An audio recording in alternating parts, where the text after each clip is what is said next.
Hello, guys. This is Gerri bringing you yet another edition of Right for Freedom. Welcome back. And as usual, I'm always going to be asking you guys to like and subscribe our channel and also share the channel with other people. We are here using writing to make our lives better, and we are getting informed about things that are happening in our community and also globally. And on that note, we have a great guest today.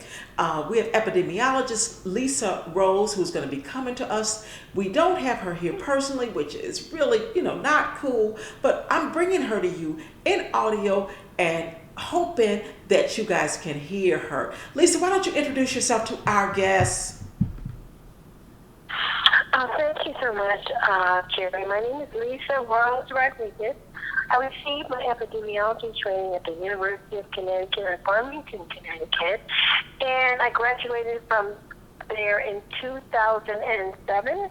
And I'm grateful to Gerri for her to ask me about some things that are basic epidemiology and how they impact your listeners and viewers' understanding of the latest pandemic that's predicted, the coronavirus. Thank you, Lisa. Yes, and I was talking to you earlier today, and we were talking about whether or not you had been looking at this virus from the standpoint of being an epidemiologist. And what did you say about that? Yeah, so I do have a research firm called LRR and Associates. We mostly do literature reviews. We're not doing RB protocol, but we will help you write a grant. And you can follow me on LinkedIn, Lisa Rose-Rodriguez. So what's important for your listeners is to understand that some viruses have what we call an animal host. And because human beings are mammals, diseases that are found in other mammals can potentially jump. If you look at really old research from, you look at the British research from when they used to keep track of primates, many of them believed that there was a disease that primates had in the 1800s that would eventually jump to human hosts, and that would be what's considered HIV/AIDS today. So the British anthropologists and the British zoologists noticed that chimpanzees in particular had a disease where there was a lot of wasting, and they believed it was sexually transmitted, and that was actually called the simian virus. So when animals have a disease and they are mammals, the question becomes, what would cause them to jump to human hosts? So I want your listeners to understand that some diseases are endemic, meaning that they exist at a very low probability or prevalence is the language we use within a certain population. Something occurs that spikes the data, and that's what turns something into an epidemic, and if it reaches international boundaries, it is called a pandemic. So one of the things I would like your listeners to know that pangolins are possible hosts of the coronavirus.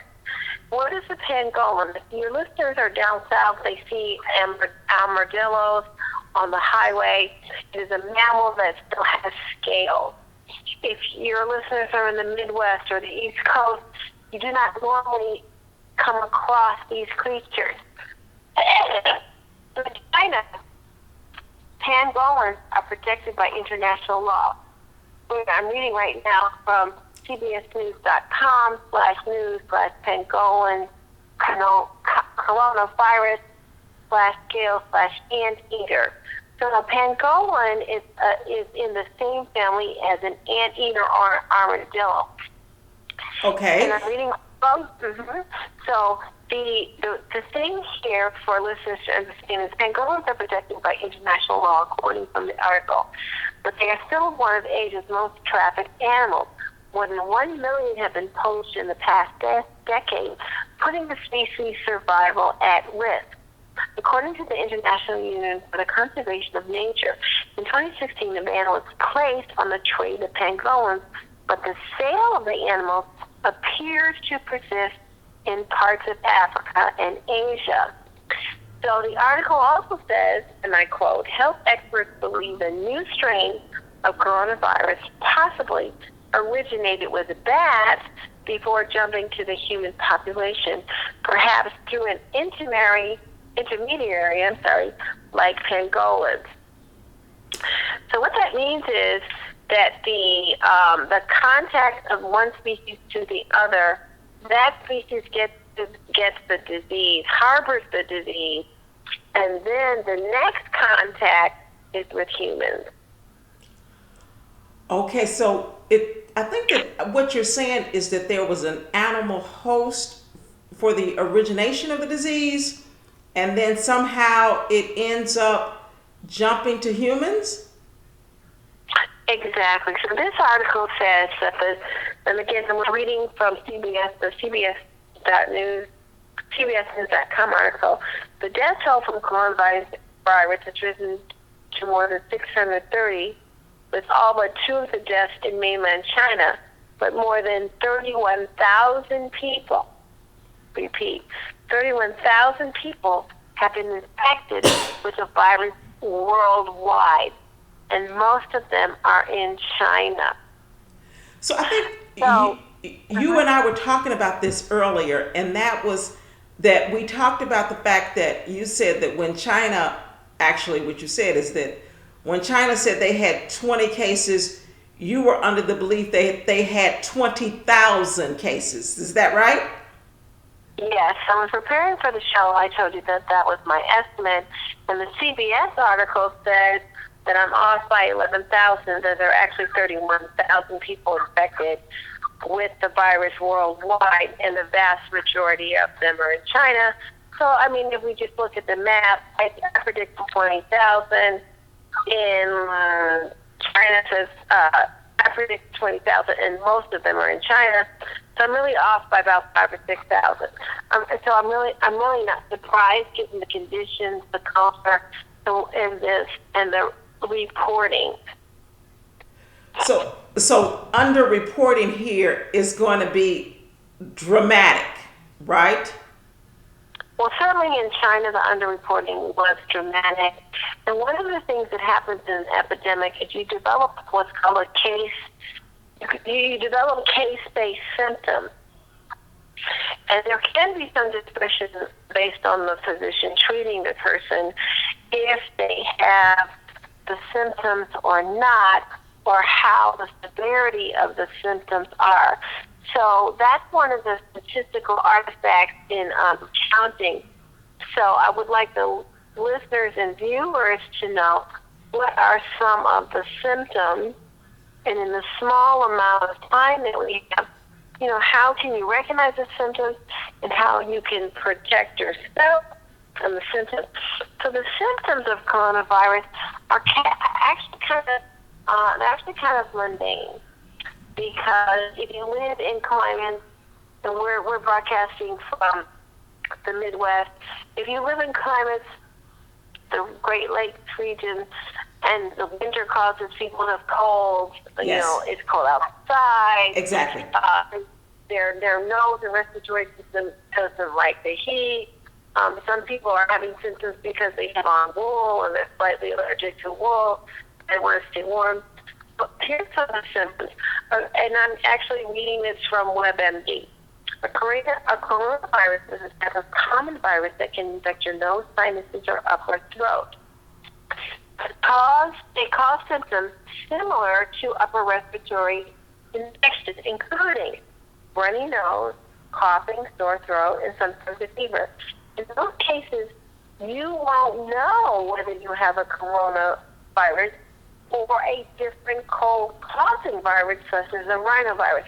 The WebMD article I'm stepping with an article uses the word rhinovirus. Rhino, of course, means nose. That's what it talks about rhinoceroses, because their nose is so prominent. And so rhinoviruses actually don't have a cure. They're so common. They're so easily passed around. So when you show up at your private physician, or you show up in the emergency room with a rhinovirus, they are going to treat some symptoms. It's a virus. It's not a true bacterial infection. So rhinoviruses are very common in school settings, for instance. Okay. So, but whether the article continues. But if a coronavirus infection spreads to the lower respiratory tract, your windpipe and your lungs, it can cause pneumonia, especially in older people, people with heart disease, or people with weakened immune systems. So that's a caveat for your listeners, that if you have a grandmother or someone who already has a compromised immune system, he or she is simply more susceptible to the coronavirus. Okay, so you're saying, we're going to try to repeat a lot of what you're saying to make sure our listeners, our viewers can hear. You're saying that if you're a little bit older, you have more susceptibility to the virus. Exactly. So you're going to have more susceptibility. So your listeners should be cautious if you are getting a cold, you have the symptoms as mentioned, where you would normally not take yourself to the doctor. You might go to Walgreens or CVS and see if you can get over-the-counter stuff. And over-the-counter stuff does work for the symptoms, but given that we are expecting more and more people to be infected, I think it would be way more prudent for you to take yourself to the emergency room and then get prescriptions for some of your symptoms. Okay, slow down, Lisa. So I want to repeat. So one of the warning signs that you are giving is that, unlike in other times when we get colds or we have whatever nose running symptoms that we have, and we typically go to Walgreens, you are encouraging that listeners not do that, viewers not do that, that they actually go and get themselves checked out at the first case of symptoms. Is that what you're saying? Yes, I am. As an epidemiologist, we have something called case-based surveillance. So if you go to the doctor and your doctor reports symptoms by mandate, county ordinance, city practice, whatever, it would be important for him or her to know that you have these symptoms. And this allows your medical practitioner, because of course in today's world you have nurse practitioners, physician assistants, etc. This would allow for them to see that they have patients with the symptoms, and they would allow the doctor to be more assertive about monitoring them. Without the coronavirus being predicted as a pandemic, a doctor can make decisions based on his or her professional judgment. But in this world where we're looking at a virus that could infect millions, 31,000 reported cases in China, the doctor will therefore be more diligent. There is something that the okay, so listener should know. Wait, I just want to, so one of the things I want to do is I realize that if our viewers can't hear you, I'm just trying to go over some of what you're saying. You're doing a profoundly great job, really, of this. So you're saying that it is very important on the side of collection for doctors to get this information, right? Exactly. So that's what we call disease surveillance. Disease surveillance, okay. Surveillance.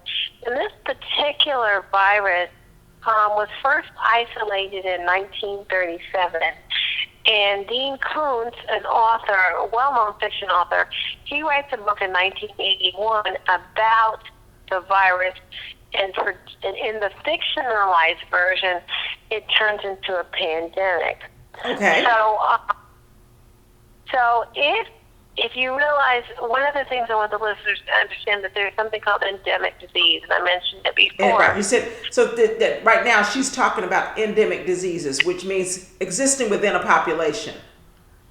Exactly. So we know that the coronavirus existed in 1937. So the question becomes, in 2020, why are there 31,000 people who are reported? And I keep saying reported because there's statistical artifacts here. So wait, Lisa, I want to go over. This is great. This is really great stuff. So you're asking. So she just explained, listeners, that the coronavirus was isolated in 1937. Yeah. That's right, 1937.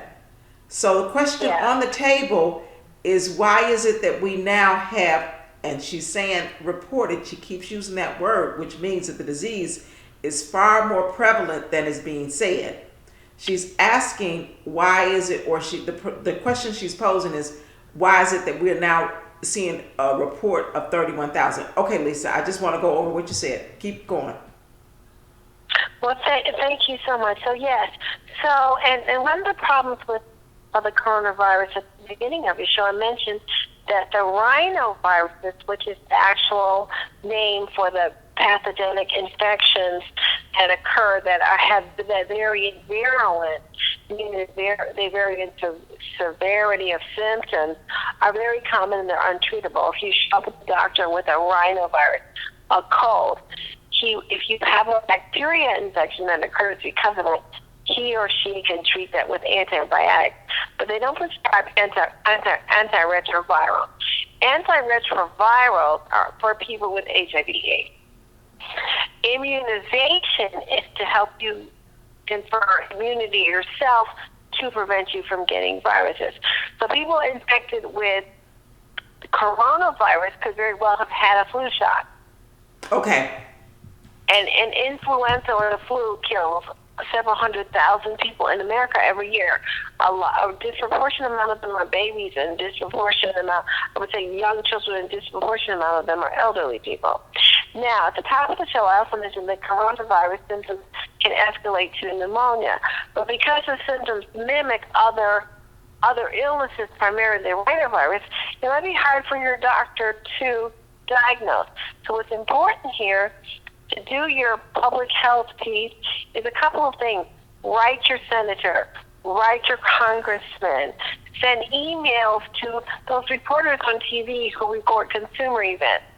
When you show up at the doctor with your symptoms, at this point in the epidemic or the predicted pandemic, he or she will be compelled to report your symptoms because there will be people who are epidemiologists who review the chart, and they're going to look for case-based symptoms. They're going to see, does your doctor normally see 100 people a month with a runny nose, a cough, fatigue, sore throat? The answer is yes. It may not be the coronavirus. But if your doctor all of a sudden reports seeing 300 people with a symptom, the epidemiologist and the public health official, nationwide, countywide, citywide, then they should be intrigued and alerted that this could possibly be indicative of a pandemic.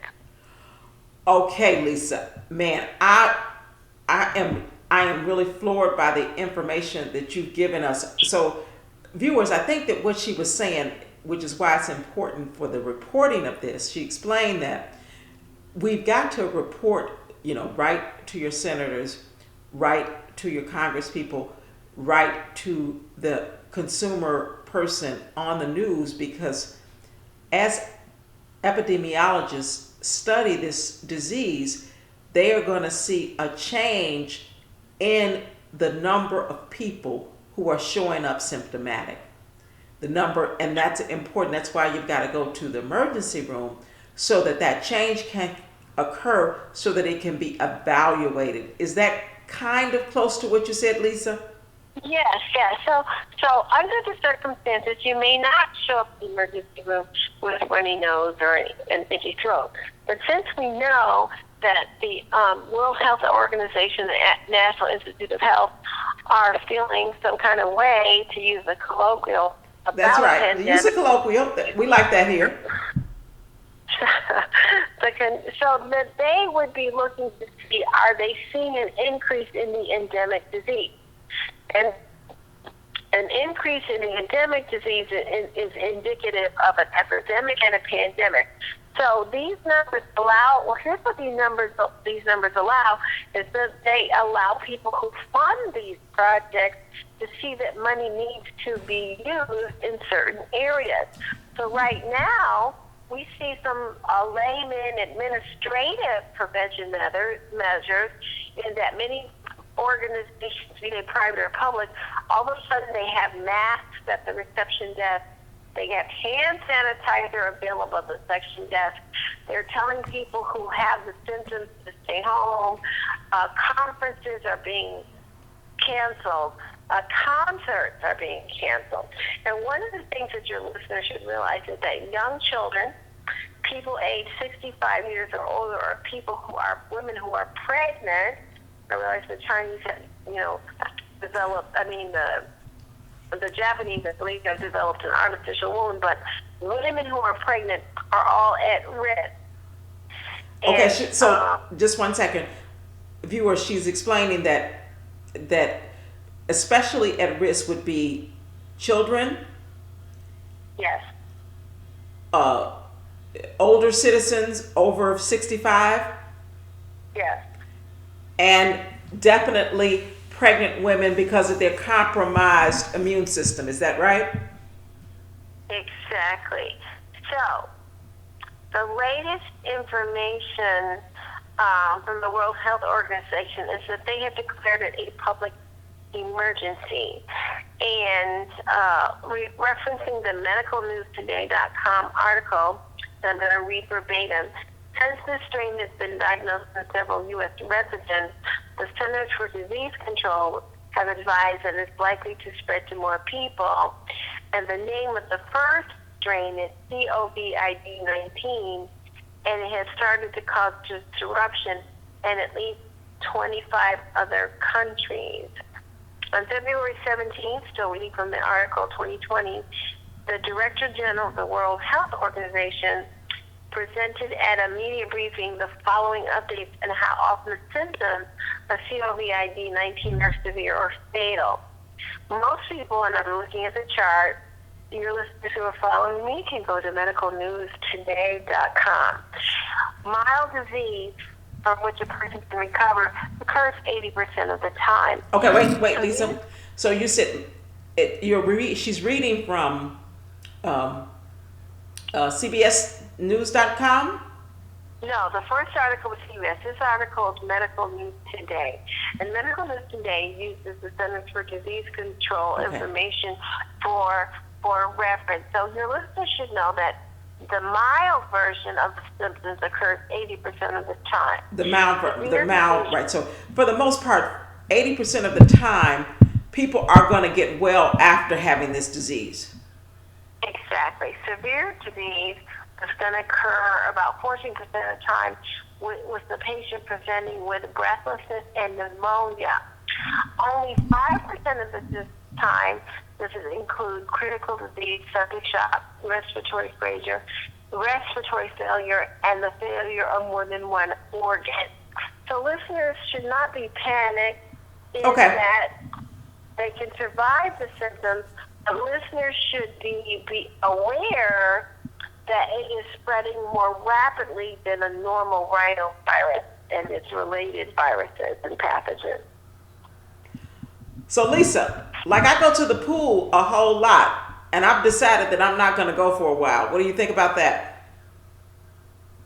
Well, many organizations have said that physical contact it might be advised that you limit it. In a swimming pool, one of the best things for getting rid of pathogens, of course, is the way the water is chlorinated. Okay. But I would personally, as a professional, say, when you get out of the pool, don't hug, kiss, or shake hands with anyone. Just as a precaution. No, I immediately go and take a shower when I get out. Yeah, so that's what I would say. So we have to look at the fact that animal hosts of diseases can be the harbingers of diseases. And what does that also mean for the species? So the armadillo-type animals that occur that are in Europe and in Louisiana, for instance, armadillo, those are known to have to be hosts of the coronavirus, armadillo-type animals, and also bats are known to be hosts. So what does that mean?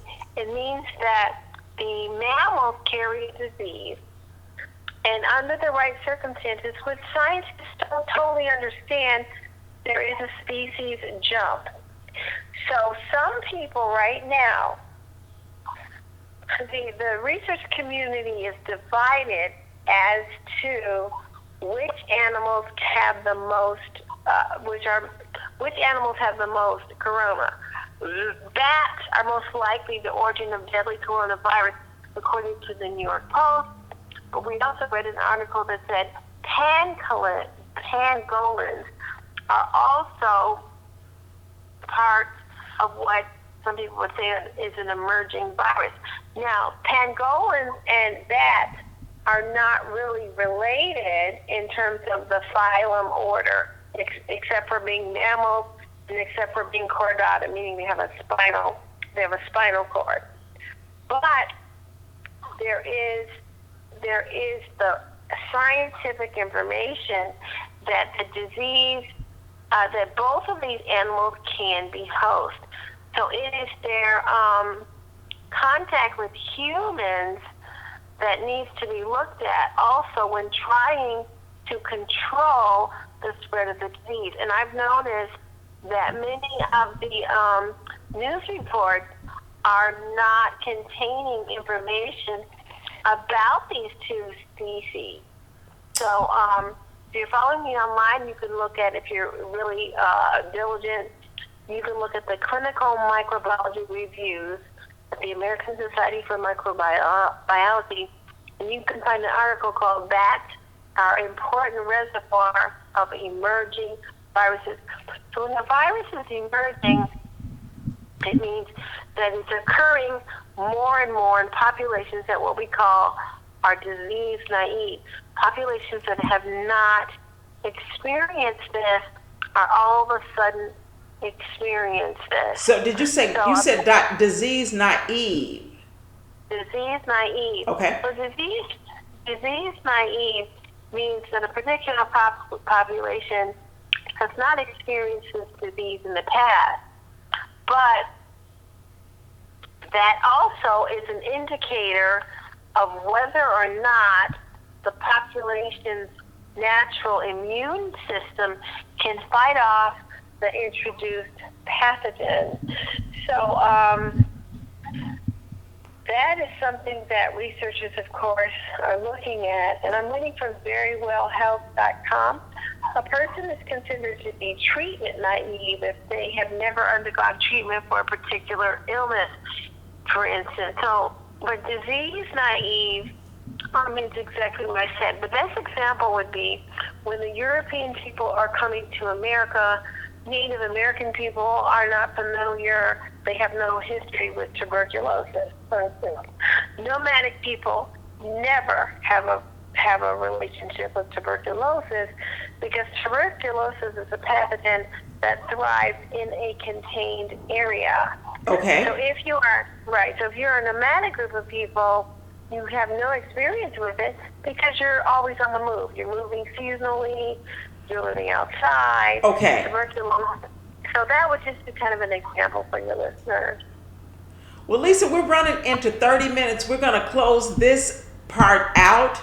I think you have given our listeners, our viewers, some information to chew on, and we're going to put in the link below some we're going to put some of the information that you've shared and the sources in the link below. So I'm going to close out the video, and I want to thank you for joining us, okay? But hold on, Lisa. You want to say goodbye to our viewers?